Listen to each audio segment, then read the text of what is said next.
তো একবার রাসূল সাল্লাল্লাহু আলাইহি ওয়াসাল্লামের কাছে এক ব্যক্তি বললেন যে বললেন সর্বরোগের ওষুধ হলো মধু।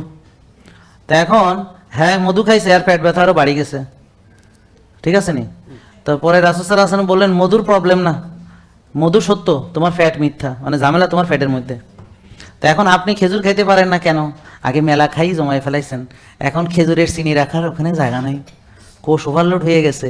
খেজুর খেলে এখন রক্তে চিনি বেড়ে যায়, ঝামেলা খেজুরের না, ঝামেলা আপনার, আপনি আগেই বেশি খেয়ে ফেলাইছেন, এখন আর খেজুর ঢুকতেছে না। আপনি এখন ভাত খাইতে পারবেন না কারণ আগে বেশি খাইছেন, এখন আর ভাত খেলে চিনি বেড়ে যাচ্ছে। এখন রুটি খেতে পারছেন না, রুটি খেলে চিনি বেড়ে যাচ্ছে। সমস্যা রুটির না, ভাতের না, সমস্যা আপনার। কৃষক 1.5-2 গামলা খায়, আপনার সে 10 গুণ বেশি খায়, হ্যার নাই, হ্যার কোষ খালি, সে ব্যবহার করে, সে যা খেয়েছে তার চেয়ে বেশি পরিশ্রম করেছে।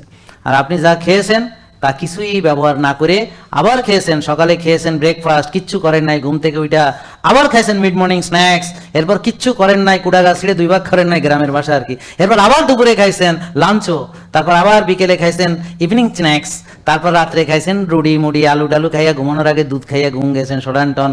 আর দাওয়াত মাওয়াতের কথা কইলাম না, মসজিদে জিলাপির কথা বাদ দিলাম, অন্যগুলার কইলাম না।